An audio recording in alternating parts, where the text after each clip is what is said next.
Salam. Deyirsiniz bugün təkərlərlə yox, sözlərlə drift edək də.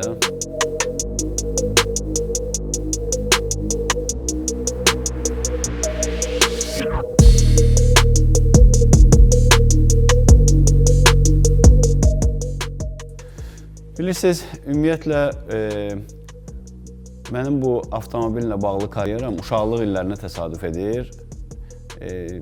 Hamıda olduğu kimi məndə də uşaqlıq illərində avtomobilə çox böyük həvəs olub. Amma ilk olaraq professional karyeraya, belə deyim, 2013-cü ildən başlamışam.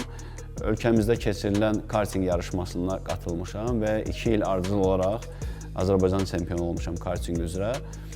Ondan sonra off-road idmanı ilə maraqlanırdım. Daha doğrusu televizor ekranlarından izlədiyim bir idman növü idi.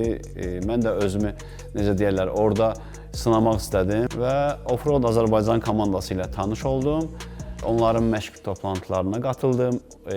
Dağlara, meşələrə, belə deyim, səfərlərimiz oldu və bir neçə məşqlərdən sonra biz Türkiyədə keçirilən, Türkiyənin Ardeşen şəhərində keçirilən Off-Road çempionatına qoşulduq Azərbaycandan.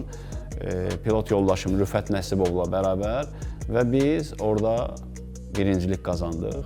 Amma ilk dəfə drift edən avtomobilin arxasından çıxan his, o tüstünü gördüm. O tüstü, o nəzarət altındakı xaos, bax onda anladım ki, bu yol mənim yolumdur.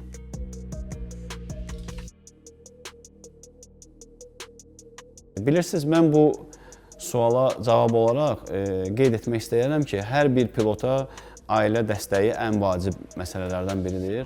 Səhər-səhər qapıdan çıxanda ailənin üzündəki təbəssüm sənə həqiqətən də, necə deyim, mənəvi dəstək, sənə ruh yüksəkliyi verir. Ona görə də bu işdə də mən deyərdim, mənim bəxtim gətirib, mənim ailəm həmişə mənim arxamdadır və mənə dəstəkdirlər.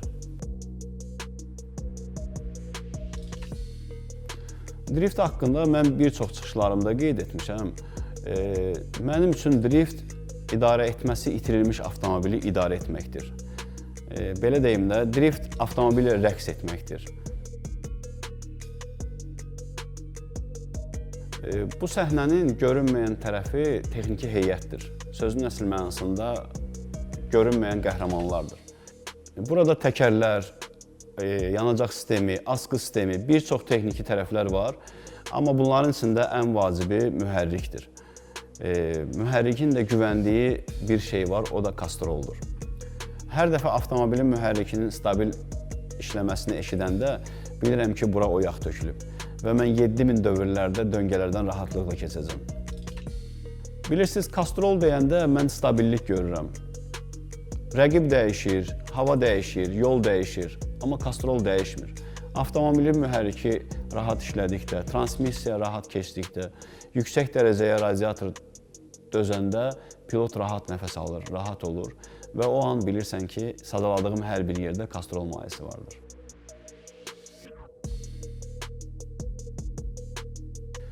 Dörd yarış, 4 qalibiyyət. Əslində, gözəl səsləndiyi kimi gözəl tarixçəsi də var. Bu yarışlardan ikisi driftlə bağlıdır, ikisi isə Azərbaycanda keçirilən sürət yarışması ilə bağlıdır. İlk öncə drift barəsində onu deyim ki, keçən il Türkiyədə keçirilən Türkiyə drift çempionatının 3-cü mərhələsinə biz də Azərbaycanlı pilotlar qatılmışdıq. Pilot yoldaşlarımla bərabər Türkiyənin İzmit şəhərində keçirilən yarışmada biz də iştirak elədik. İlk dəfə Türkiyədə fərqli pilotlarla yarışmaya qatılmamıza baxmayaraq 3-cü yerə nail oldum. Növbəti qalibiyyət isə bu il avqust ayının 23-24 tarixlərində İstanbulda keçirilən Türkiyə drift çempionatı idi.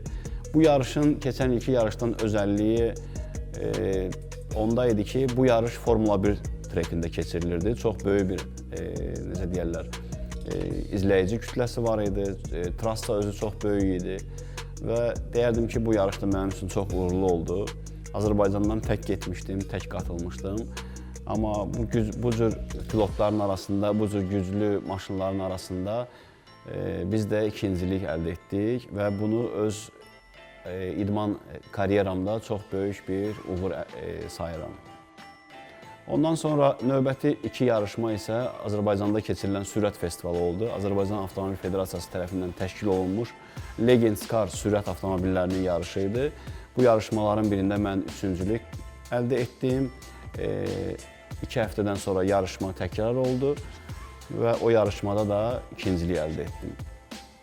4 qalibiyyət, 4 kubokun tarixçəsi bu qədər.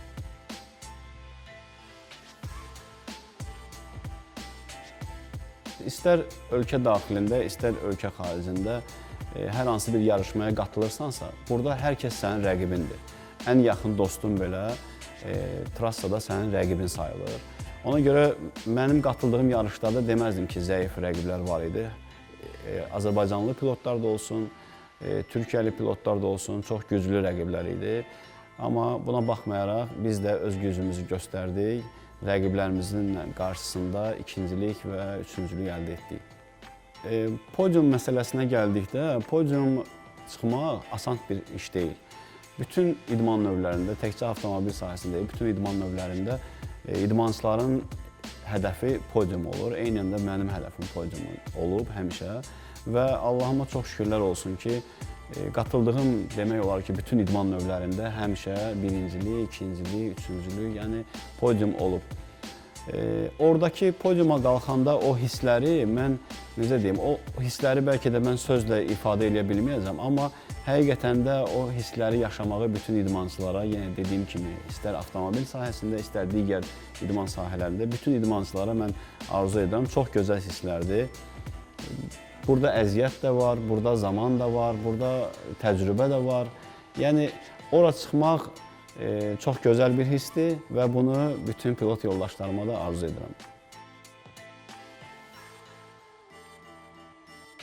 Gələcək planlar haqqında onu deyə bilərəm ki, ölkəmizdə bu idman növünün inkişafı ilə məşğuluq hal-hazırda bunu davam etdirməyə fikrimiz var. Öz karyeramda hədəflərim var. Avropa çempionatı var, dünya çempionatı var FIA tərəfindən təşkil olunan. Orada iştirak etmək, orada podium əldə etməkdir. O ki, qaldı Castrol şirkəti ilə bizim gələcəyimizə. İlk öncə onu demək istərdim ki, artıq 3-cü ildir biz Castrol şirkəti ilə çalışırıq bərabər. Çox razıyam, buradan təşəkkürümü bildirirəm. Azərbaycanda yeganə rəsmi şirkətdir ki, Azərbaycanlı bir idmançıya 3 ildir dəstək olurlar, həm mənəvi, həm maddi olaraq və gələcək işlərimizi də uğurlu görürəm. İnşallah ki, bu davamlı olacaq. Sonda bu idman növündə özünü sınamaq istəyən gənclərə onu demək istəyərəm ki, avtomobillə olan həvəsinizi, olan bacarığınızı şəhərimizin yollarında deyil, müəyyən ayrılmış sahələrdə özünüzü göstərə bilərsiniz.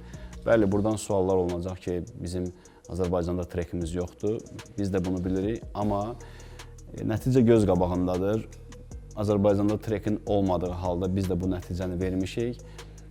Mən elə düşünürəm ki, istənilən bir şəxs qabağına hansısa bir məqsədi, hansısa bir hədəfi qoyduqda ona çata bilər. Ona görə də bugün başlamaq üçün belə gec deyil.